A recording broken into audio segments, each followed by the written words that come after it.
Welcome back to another episode of Podcasting for Educators. Thank you so much for being here today. Today I have on Danielle Gagnon, who is a search engine optimization specialist and lover of all things content creation.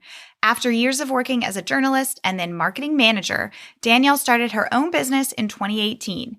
Today, she helps female entrepreneurs grow their business organically and massively through SEO and content marketing. She's the creator of the Content Cash Machine Bootcamp, a mini course that teaches small business owners and bloggers highly actionable SEO basics, and she's the host of the Content Cash Machine podcast. It's one of my favorite podcasts to listen to, so definitely go check it out. Today, Danielle's on to talk all about SEO. She's giving us a breakdown of what SEO even is and how it can help you to grow your podcast. She's given us lots of good ideas on how to use SEO to come up with topics for your podcast, where the best place to go is to find keywords, and what you need to be thinking about as a podcaster when creating search-friendly show notes for your show. I know that this is a topic that a lot of you are going to be excited to hear about, so let's go ahead and get to the interview. Your podcast is a powerful tool that serves your audience and your business. But how do you manage it all, bring in new listeners, and convert those listeners into customers? That's what this show is all about. Welcome to Podcasting for Educators. I'm Sarah Whitaker, classroom teacher turned podcast manager, and I'm here to help you get the most out of your show, all while making an impact on other educators. Hey, Danielle, welcome to the show. I was just on your podcast, so this is super fun to now have you on mine. How are you doing? I'm doing great. I know the episode we recorded for mine literally came out the morning that we're recording this one. So it's like full circle. Yes, it's so fun. So fun. So I figured we can kind of dive right in, and we're going to be talking all things SEO today, which I know if you are listening, you're probably very excited about. I feel like SEO is a topic that people are always curious about and wanting to learn more about. And today we're talking specifically about how SEO relates to podcasting and how it can really help you grow your show and bring in new listeners and all of that good stuff. So can you start with just kind of giving us the basics, telling us exactly what SEO is? How do you define it in the first place?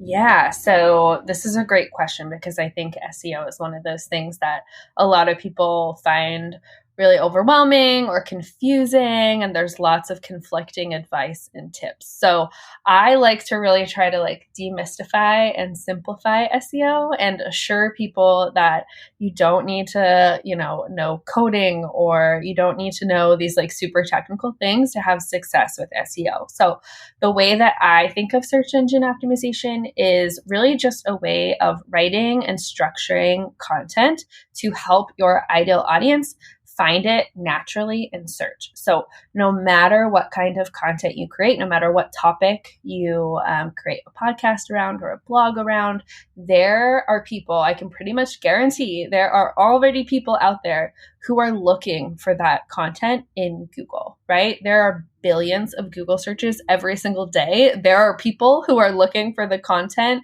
that you are creating, and SEO is really just strategies to help you show up for those people so that when they're, searching for how to do SEO for podcasts, for example, your episode or your content is what's going to show up for them.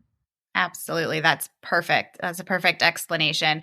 And I love that it's a way to organically grow your audience, because that is what I talk a lot about on this podcast. And obviously podcasting is a way to organically grow your business as a whole. So I think the two work really well together. So how do you see SEO being able to help grow a podcast?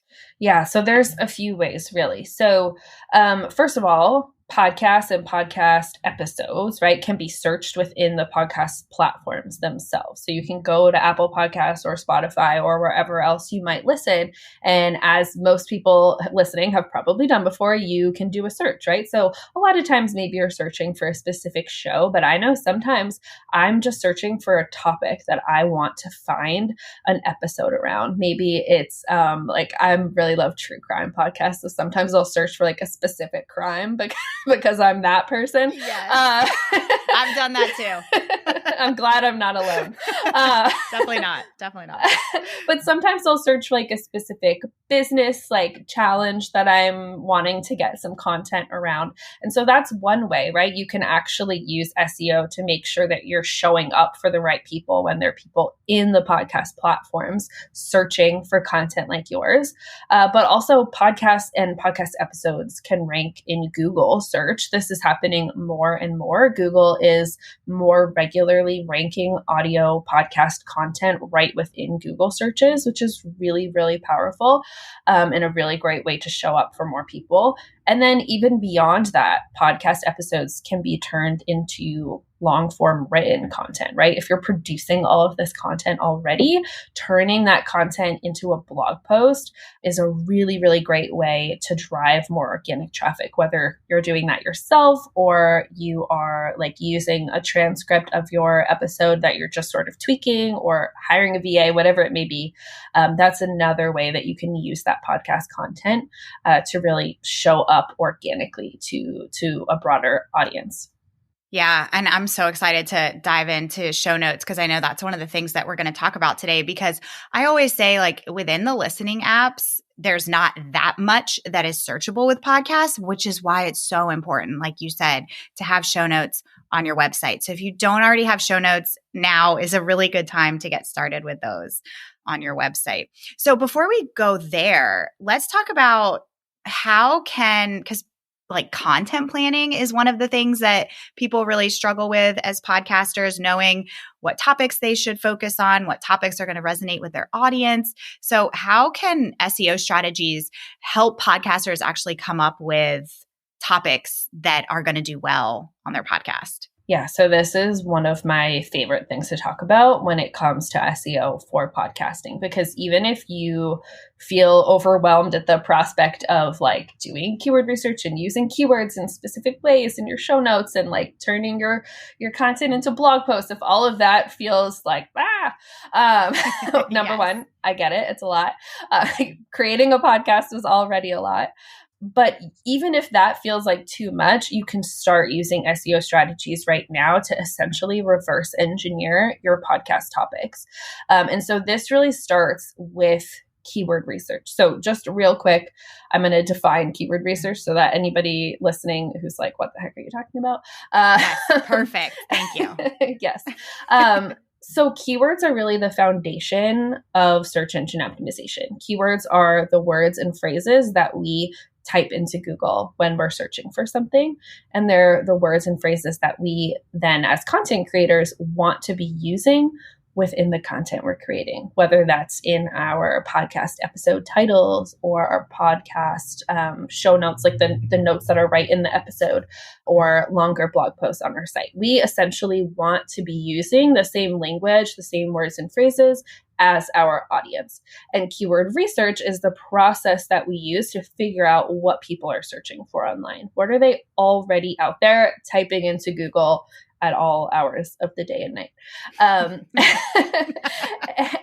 it's that keyword research process that you're going to be able to use to then create your topics. So I'm going to walk through 3 basic ways that I teach people how to do this. But basically, it comes down to figuring out what people are already searching for, and then using that information to inspire your topics. And when you do it this way, when you use the steps I'm going to talk through in just a second, you are going to create content that you know people want, right? You already know they're looking for it. And so you can feel really confident that it's a good topic idea because you know that there are literally people looking for it right now. So the most simple way to start doing this is just by using Google's predictive search feature. So we've all seen this before, even if you didn't know it was called predictive search. When you start typing for something I didn't know Google, it was called that. Right? It makes sense once you think about it, but you start typing something in Google and Google starts like completing your sentence basically, right? Google thinks they know what you might be searching for. And so they give you a drop-down list of things that they think you might be searching for. This list is somewhat based on your own search history, but it's also based on general search history, what other people have searched for related to the topic that you are starting to search for. So for example, if I started typing search engine optimization into Google, Google's going to immediately give me some suggestions of like search engine optimization tips, search engine optimization specialist, et cetera, right? So you can play around with this predictive search feature, start putting in some general topics that you tend to talk about on your show, and you're going to start getting some really helpful ideas of what people are searching for. What phrases are they typing into Google related to that topic? And you're going to get a bunch of ideas just with this one strategy of more specific topics that you could turn into an episode. Beyond that, I really like to use Google's People Also Ask feature. So you've probably all seen this too, but you do a Google search and somewhere within the search results is a little section called People Also Ask, and it's just related questions, right? It's usually like you scroll down and it's kind of like towards the bottom. Yeah. Exactly. Yeah. And it's usually like 2 to 3 questions that people have searched for in Google related to whatever topic you searched for. And if you click on the little drop down, it will show you a small snippet of an answer. Every time you click on one of the questions, more questions appear. So in literally 10 seconds, you could have a list of 10 to 20 questions that people are researching on Google related to your topic. And questions are such good inspiration for podcast episodes. You could take a whole episode to answer one question really in depth, or you could use a few related questions to inspire a topic. You could even use those questions to help you come up with interview questions for your guests to make sure that you're covering like the information that you know people are searching for. Okay, those were so many good suggestions. And I think that I always love to like set a 20-minute timer for myself and like do kind of a brain dump of topic ideas. So going onto Google, like you just mentioned, and using those features, I think would be a really great way to really quickly get this whole bank of content ideas. So if you do something like that and you find some topics that people are clearly searching for, how do you then like choose a keyword out of that? And we can also talk about maybe some other platforms that you recommend for choosing keywords, because I know that's something that people are really curious about. How do you choose your keyword to then focus on in your episode and in your show notes? Yeah, so I'll mention my favorite keyword research platform first, because that will be a good way to kick this off. So there's a bunch of different keyword research tools out there. The one that I use in my business every single day is called Ubersuggest. I think it's a pretty common one because it is pretty beginner friendly, but it's also really, really robust. That's what I really like about it. I feel super comfortable recommending it to people who are new to SEO.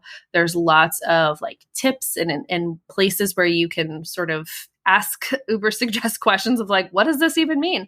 Throughout. So it's super beginner friendly. It's also one of the more affordable ones. There is a free version. Like all tools, the free version is not like super great. But the thing that I really like about Ubersuggest price-wise is that they have a lifetime price. So you can just pay once and have it literally forever. And it tends to be worth it if you're someone who is creating consistent content, which if you're doing a podcast, then you are. So that's a really good option. And Ubersuggest and any other keyword research tool that you're going to use, essentially how it works is you'll type in a keyword phrase. So probably one of those things that you found in predictive search or a people also ask question. And it's going to give you actual data on this keyword. And that data is really what's going to help you figure out which keywords to actually focus on when you are choosing topics, when you're writing show notes, even when you're writing like your episode titles and things like that.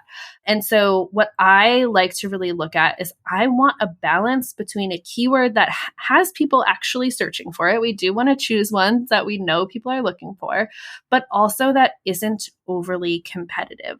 And this is a really common mistake that people make is they decide to go after the keywords that have the highest search volume, meaning the most people searching for them every month. But they forget that a lot of times those really high volume keywords are also really, really hard to rank for because they're being sought after, or tons of other blogs and tons of other podcasts are going after the same keywords, and they're really competitive. So I actually recommend going after keywords that are maybe a little bit lower volume, but are really, really specific to the topic that you're going to be talking about and are less competitive. So as an example, for this episode, if you were choosing a keyword give me a for keyword this episode, right? Now, I don't have Uber Suggest in front of me at this moment, so I'm going to sort of be making this up, but it'll be a good example. Yeah.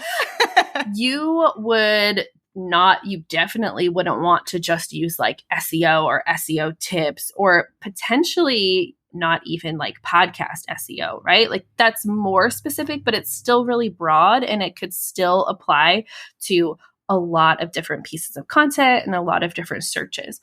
You are really going to want to get super, super specific. So like SEO for podcast show notes, or SEO for podcast titles, or something like that, right? Those more specific phrases, while it feels a little counterintuitive sometimes because fewer people might be searching for them, they're actually where like the most bang for your traffic buck is, I would say, to like use a phrase completely wrong.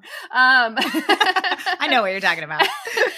That is going to give you the best chance of ranking higher in search. And page 1 of Google, like that's where the traffic is. I think the most recent time I saw this stat, it was like 90% of people never go past the first page of Google search results. I believe it. I never do. Right. You're more likely to type something new into the search bar if you don't find what you're looking for.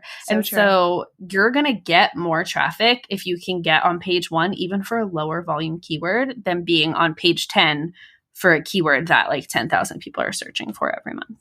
Yes. Oh, so good. Yeah. I have used Uber Suggest. I haven't upgraded yet, and I've always wondered if it's worth it. So that is good to know. I think I'm definitely going to upgrade because it does show you a few things on the free version, but it also limits, like you can only do a certain number of searches, and it's a very low number of searches. It is either like per day or per week or something. Yeah. So that's really good to know.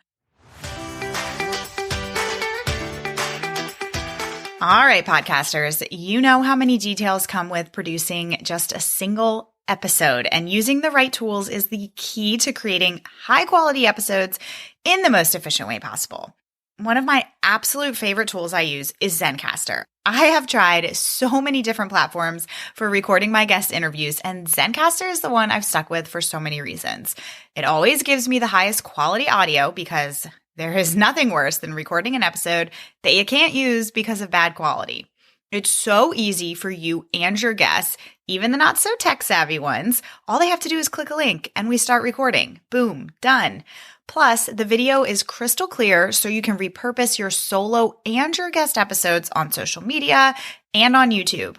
Oh, and it gives you a transcript of your episodes. You can go to zencastr.com/pricing and use my code EDUCATORS. You'll get 30% off your first 3 months of Zencastr Professional. I want you to have the same easy experiences I do for all of my podcasting and content needs.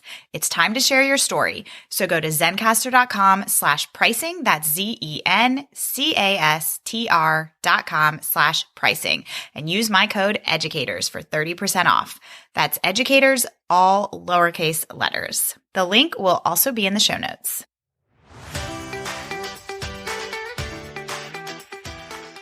Now, can I ask, what is like, and it might kind of vary for you, but what is like your process for choosing a keyword? Like, do you typically start at Google and then you put it into Uber Suggest, and I would assume that you have a title in mind for your episode before writing your show notes?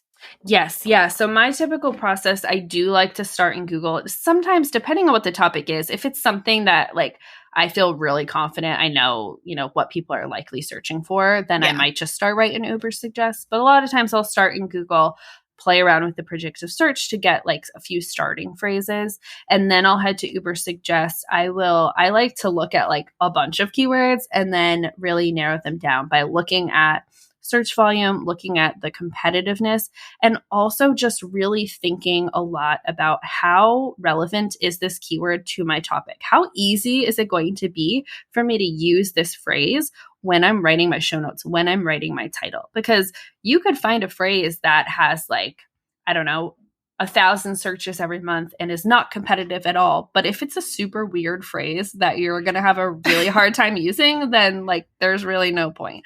So you definitely need to balance that too and be thinking about like how likely or how able will, how, I don't even know what I'm saying. How will I be able to speak and to use this phrase when I am writing either a title or in my show notes? Because that's the key, right? You need to actually use this keyword phrase within that content to be able to rank for it. So that's something to definitely keep in mind as well. Yeah, I'm so glad that you said that, because for me personally, that is the hardest part, is like figuring out how to incorporate it in a way that is still engaging for people to read, but making sure that you're using that keyword. So there is such a fine balance. And I've heard, and I don't know, I'd love to know your opinion on this. Like, is it super important to make sure that that keyword is like front loaded at the beginning of your title whenever possible? Yeah. So whenever possible, you do want that keyword phrase to be as close to the beginning as possible. There are some places where you'll read like it needs to be the very first thing in your title. And sometimes it's easy to do that, right? So like, for example, if your keyword was like SEO tips for podcasts, like that would be super easy to just put that as like, that could be your title essentially.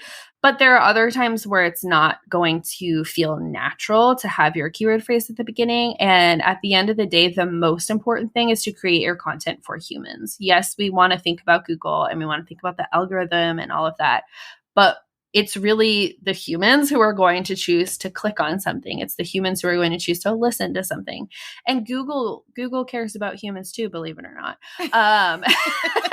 That's good to know. Yeah. And so Google also likes content that feels natural, that feels like how you would actually write or actually speak to another human being. So if it doesn't work to front load that keyword phrase, if it feels super awkward, don't force it. Just whenever it does work, it is helpful to do that. Okay, awesome. Yeah, that's good to know. Sometimes if I'm like trying to put it on the front, I'll put like the phrase, like if it's something like, I don't know, like let's just stick with SEO for podcasting, like SEO for podcasting, what to know or something like that. I do that all the time. Yeah. That's kind of like a little workaround. Yep. Now because I really want to dive into show notes in a moment, but before we dive in there, are there any other, like if somebody is really trying to like stay on a budget for keyword research, is there any other like free platforms that you would recommend? And I mean, I feel like, and I could be wrong, but like Google is a place that you could look, like we talked about. Yeah, I think I've seen people have really good success just using Google itself. You can also do the same strategies that we talked about in a place like Pinterest or even within like the podcast apps themselves. They have predictive search in there too. A lot of times those are more related to show titles that will come up versus like phrases, but sometimes you can still get some interesting ideas.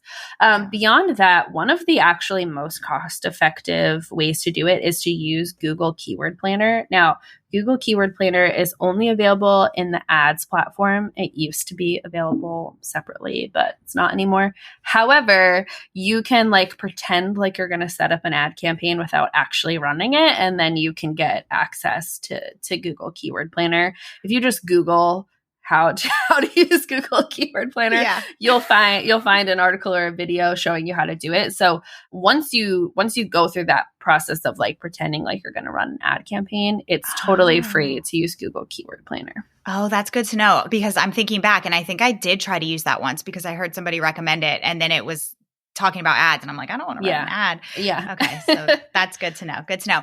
Okay. So maybe you've done some content planning. You've used Google to help you come up with some good content ideas. You've put it into Ubersuggest. You've got your keyword that you want. So now you're ready to write your show notes. So what do we as podcasters need to be thinking about when we go to write our show notes so that they are search friendly?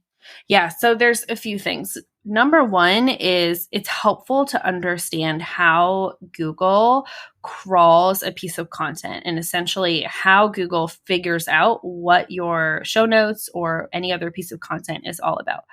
I like to think of this as the search bot essentially being like a human who's trying to quickly scan a web page, right? So let's say you as a human, you land on a blog post, you see it's like really long and in depth, and you're trying to decide, is this something I want to spend my time reading? Like, is this actually relevant to the information I'm looking for? You're probably going to read the title. You might read the first couple paragraphs. You might scan through and see what the different like section titles or headings are. You might look at any images or video that are included. And by doing that, you can pretty quickly get a good idea of what that piece of content is all about. And that's essentially what Google is doing anytime it's crawling a web page or anytime it's crawling your show notes. And so it's important to use your keyword or keywords in those key places. In the title of your show notes or your episode title, they'll probably be the same. In the first paragraph of your show notes, you want to use that phrase enough times throughout the show notes overall that Google is really clear that, oh, this is what this piece of content is all about. And you don't need to overdo it. The general rule of thumb is that you want your primary keyword to be about 0.5 to 1% of all the words on the page. Which sounds very abstract, but it's a good rule of thumb. Yeah. If you wrote 500 words, let's say, then you would want to use that keyword phrase like 3 to 5 times within those words, or 1,000 words 5 to 10 times. So it's not about like overly stuffing it in there. It's really just using it in those key places, in your title, in the first paragraph, in some of your section headings, anywhere else where it just naturally fits in. And then beyond that, the other thing I always like to recommend to people is use your keyword research that you've done to actually inform the content that you need to include. Now, when you're podcasting, you'll need to think of this before you actually record the episode because your show notes are going to be based on the episode. But if you're doing keyword research in Google and you are seeing people also ask questions, for example, those questions can tell you what information you need to share in that episode, right? So when you go to write your show notes, you can actually use those questions as like section headings and then include the answers to those questions underneath it. This is a really, really good way of doing your show notes because people naturally search in a question-based way.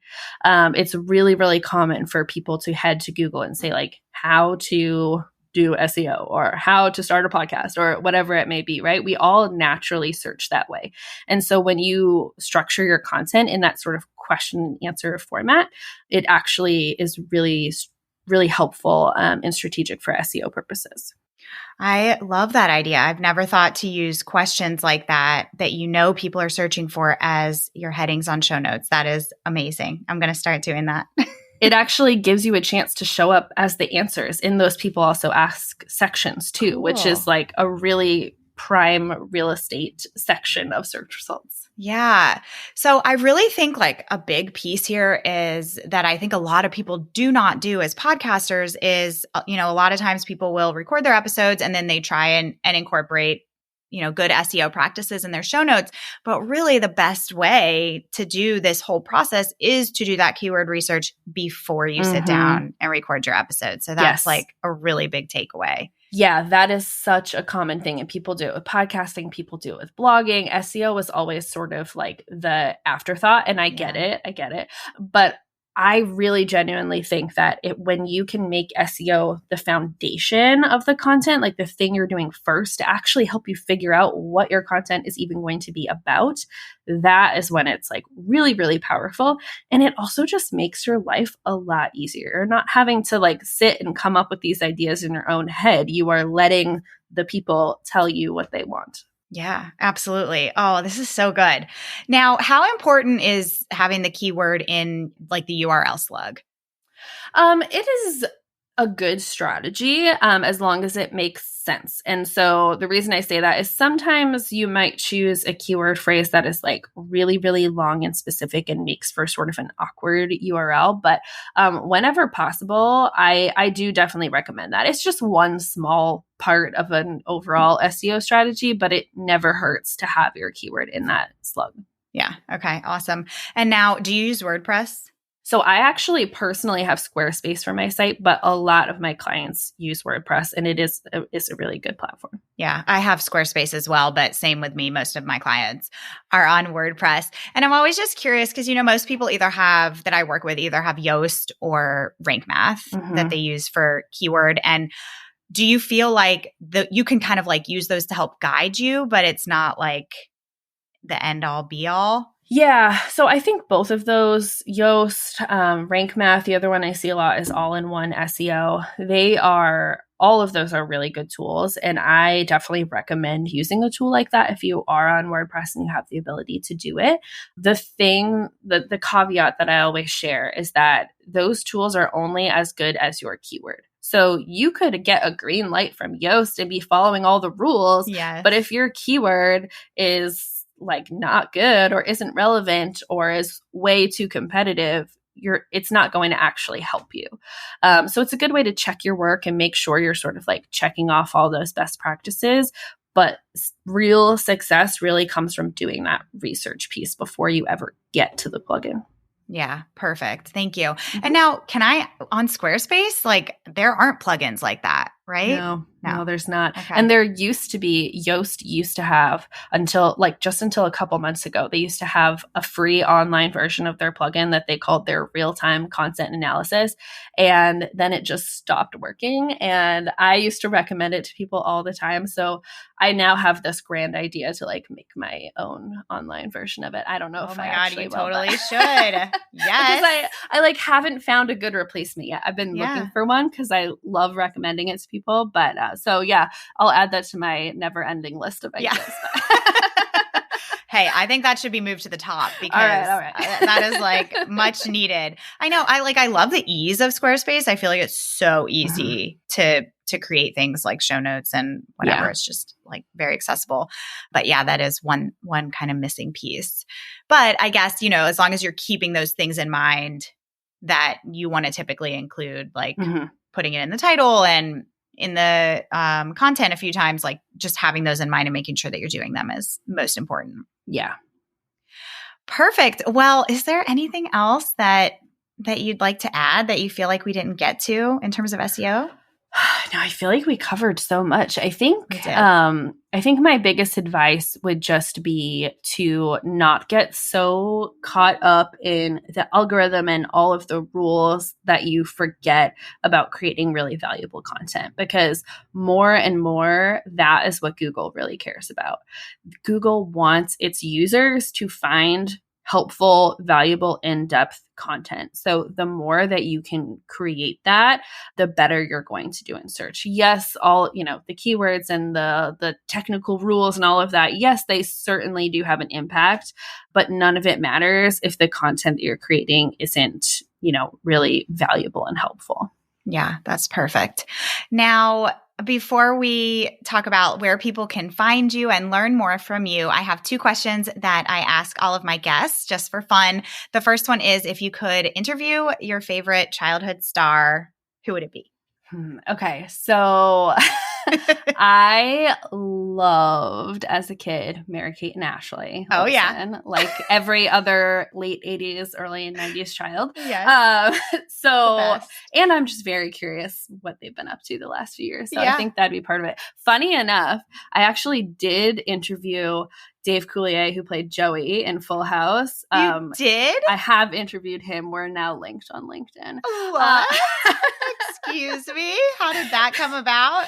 So it wasn't for my podcast, but you used to be in journalism, right? I did, yes. So I used to be a reporter, and when I was in college working for our college paper, he came and did a stand-up show, and they said, the paper was like, we need someone to interview him, and I was like, me, it's gotta be me. He was very nice. Amazing. Was he? Yes. Oh, that's so awesome. So cool. I hope that you have that saved somewhere. I do. Is it online? Can you send it to me? I'll have to see if it's still online. Was it like a video interview? No, so we talked on the phone and then I wrote an article. So it's probably still online somewhere. But oh, that's so cool. I love it. And Mary-Kate and Ashley, I mean, they're amazing. I've had one other person said that too. So I just love, because I think most of the people that I talk with are like, 80s, maybe early 90s babies. And there's just so many fun people. Yeah. Okay. And then number 2 is, do you have any favorite podcasts right now, either for business or for fun? Yeah. So I listen to so many podcasts, Me too. like so many, all the time, basically. But I love true crime, like I mentioned earlier. So Crime Junkies is definitely at the top of my list on that front.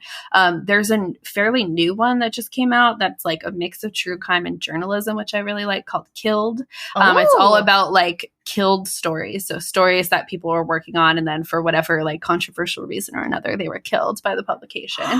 That's been really good. Oh, that sounds good. And then I also really like this one that's called, I think it's called Real Gossip. But it's literally like people will write in real life gossip, and then the hosts just tell these stories, and it's like random strangers, but it's just the most like ridiculous gossip ever. And as someone who misses, the only thing I miss about working in an office is the gossip. Yes. So it sort of like scratches that itch for me. Yeah. It's called Normal Gossip. Gossip. Awesome. I know. I love this question because even though I listen to podcasts all the time and I already have like a library full, I'm always still looking for new ones. Oh yeah. I always need more. Yeah, same. Do you ever listen to Morbid?